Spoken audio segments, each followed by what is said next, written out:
That's right, my friends. If you recognize that sound, I'll do it one more time.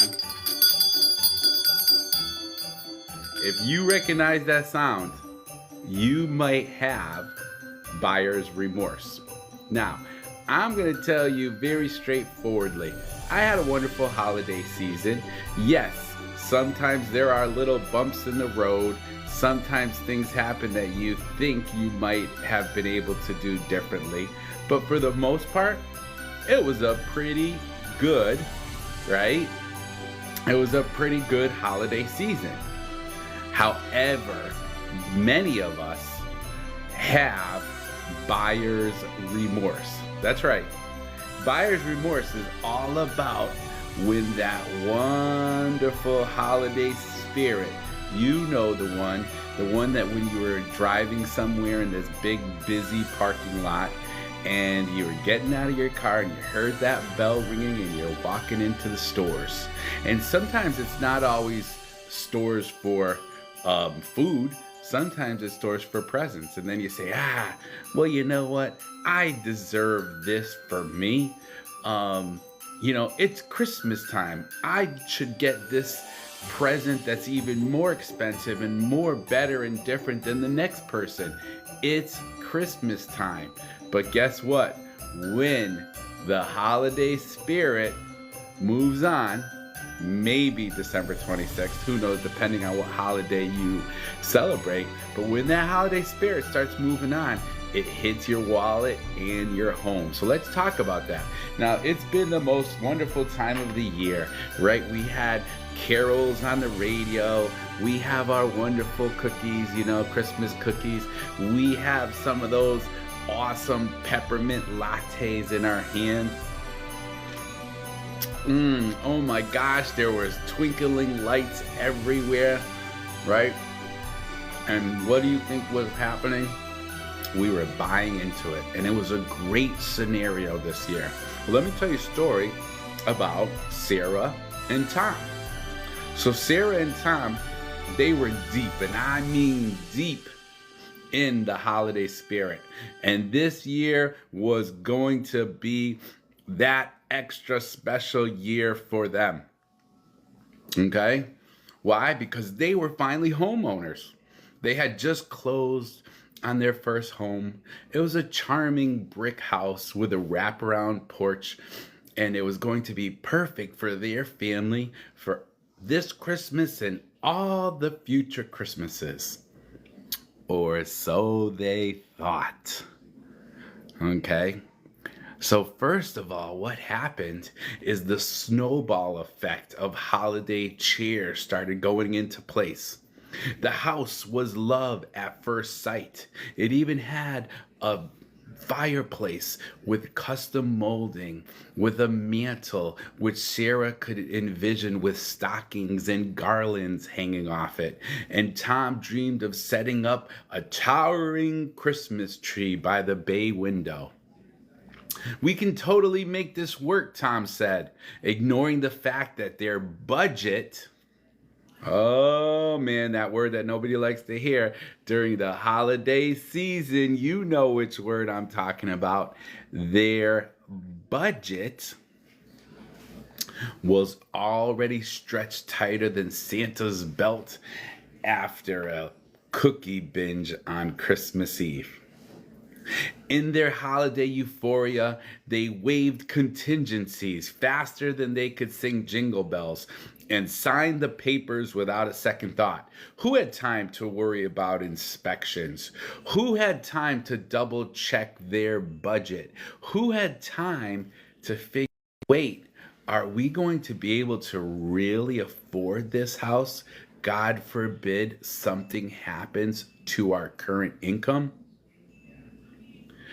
Well, my friends, that was right after Thanksgiving time, and Christmas was just around the corner.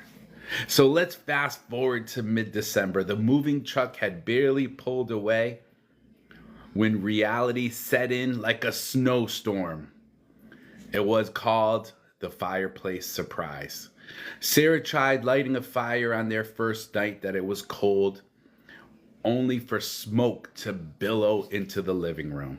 So please remember, if you buy a house with a fireplace with a chimney, either have it checked and or try it with just one of those little Duracell, oh my gosh, Duraflame logs, okay, to make sure, that the chimney is not going to be blocked. And they found out, poor Sarah and Tom, that fixing it was going to cost as much as their holiday gift budget. Now, they decided to make the best of it. They were a young couple, and they said, guess what? You know what? We can do this. We can handle this. Well, the next surprise came, and that is when Tom's job decided no longer to have him be able to do overtime. Now, Tom and Sarah, they relied on this money. They were living regularly off of overtime. And so Tom basically looked at his savings account, and it was as empty as Santa's sack after Christmas Eve, my friends. So between buying gifts, throwing the housewarming party, splurging on holiday decor, splurging on gifts for themselves, and not managing their money, not paying attention to having a basic budget. Well, what do you think happened? Their dreams slowly started to drift away. They were not able to move forward on the things that they wanted. Those material things, my friends. And the kicker is, once that first electricity bill arrived, let's just say running Christmas lights on every square inch of the house was not the best financial decision. So on that first silent night, it was not so silent. You see, that one snowy evening, Sarah and Tom sat in their undecorated living room, staring at their drooping Christmas tree, looking at the bills piling up. And Sarah broke the silence. Did we just buy a money pit? Did we spend more than we could have or than we should have? And Tom sighed and said, you know what, Sarah? We got caught up in the holiday spirit, but we forgot the first rule of Christmas. Christmas is not about the material things. It's not about all these presents under the tree. In fact, what are we really celebrating when we celebrate Christmas? Whose birthday is Christmas? Who should be receiving presents during Christmas? Now, from what I've read and listened to, I understand that Christ should be receiving the gifts, and all he's really looking for is your love, right?